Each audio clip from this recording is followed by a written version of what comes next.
Hey guys, Sovereign Saurus here, welcome to a new video. Today we're going to have a look at some new coins I picked up, and I'm going to talk about the difference between being a stacker and a collector, and some of the pros and cons of both.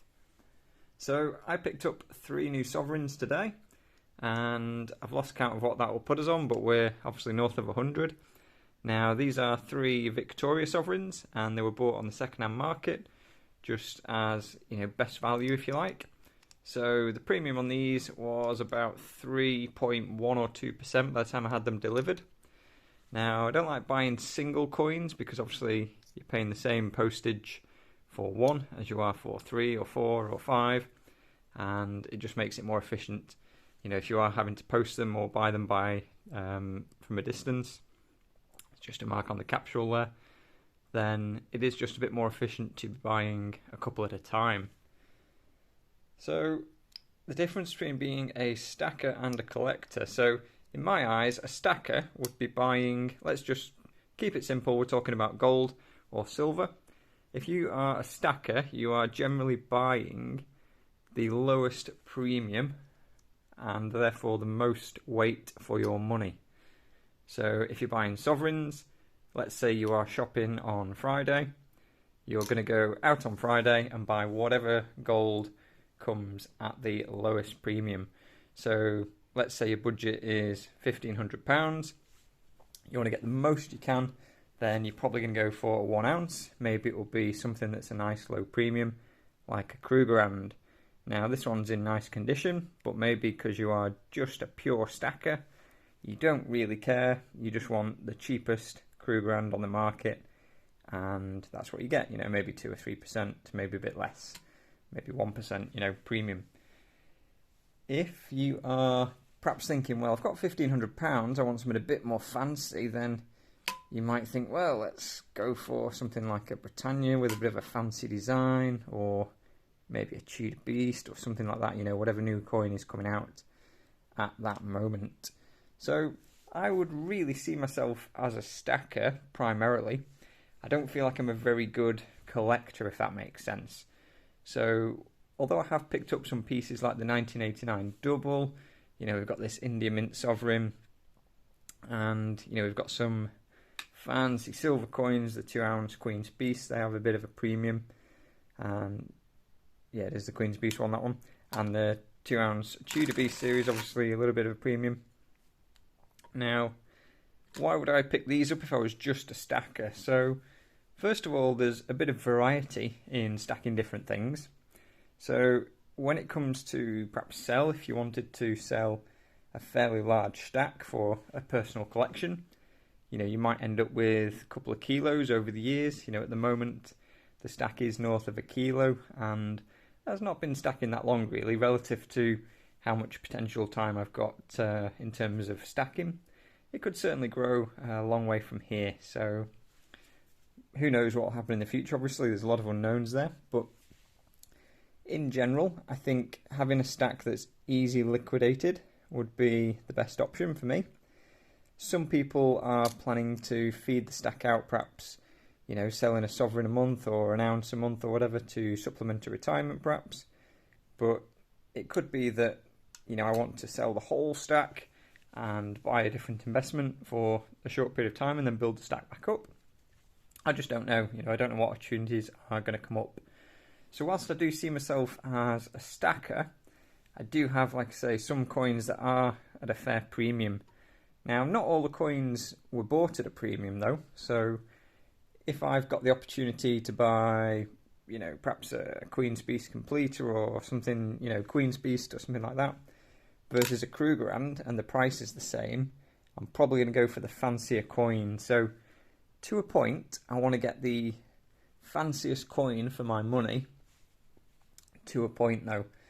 And, if I can get, at the time, a nice cheap Krugerrand, I'm keen to do that. But I do think it's worth having a bit of variety. So, like if you are going to sell, you can always just go to a dealer.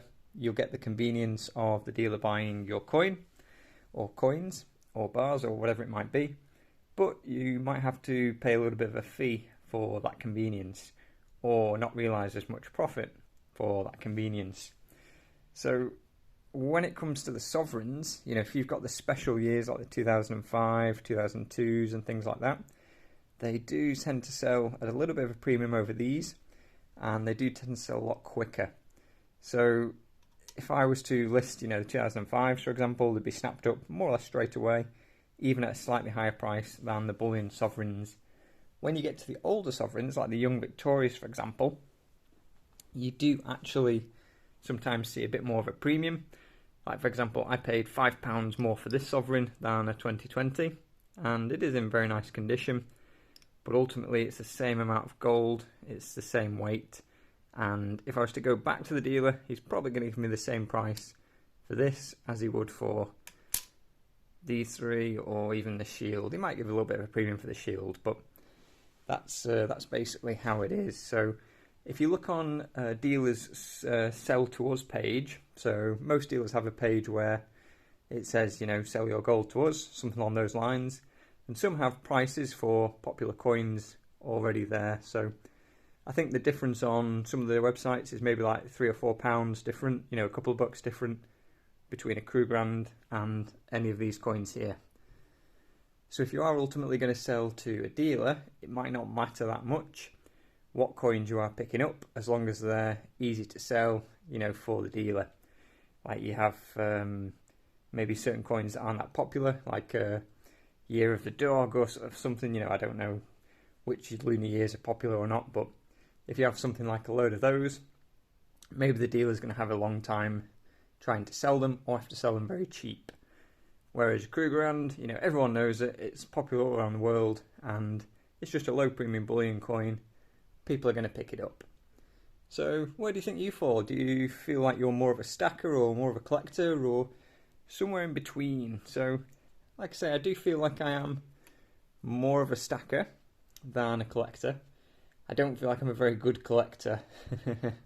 If I'm looking at sovereigns, you know, perhaps I'm looking at something pre-Victoria, and maybe the price is like 4 sovereigns worth for one sovereign because it's in a nice condition and it's very, very old.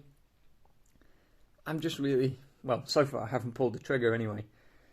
So I think for me, just buying the lowest premium, but with still a little bit of variety. So I'd say if like there was a full-on stacker here on this side of the spectrum versus a full-on collector on this side of the spectrum, I'm probably very close to the end of stacker, but not quite, you know, brutal.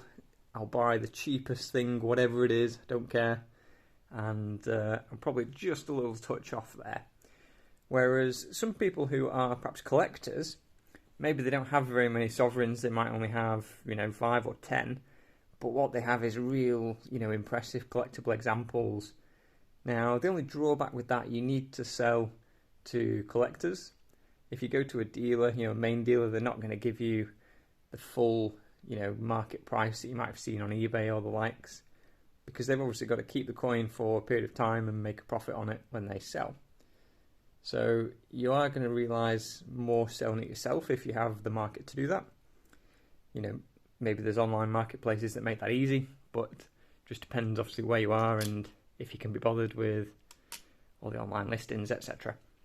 So that is my thoughts on collecting versus stacking. Like I say, personally, if I can trade out some of the more collectible pieces in the future, once I've enjoyed owning them for a while, get more bullion, then that is my plan. I'm happy to do that. I do have a few tubes that are near completion. So we've got the Victoria Shields. There is, well, 17 in the tube and this one here, so 18 in total. And my 3 latest editions, plus that one from last week. So yeah, 3 more going into the Victoria, George and the Dragon tube, which makes that 19. And those tubes will hold 20 in the capsules compared to the Royal Mint tubes. I don't have anything else out of the vault today, but the Royal Mint tubes, they'll just about hold 30 really, if they're out of the capsules. So we've got a couple of those that are full, but at the moment just working on picking up whatever deals I come across really. You know, if there's a deal on 1 ounce, I'm going to pick up a 1 ounce. If there's not, you know, I'd ideally like sovereigns, but we will see. So let me know in the comments whether you are stacking or collecting or a bit of both, or just picking up what you fancy at the time. Hope you enjoyed the video. See you soon.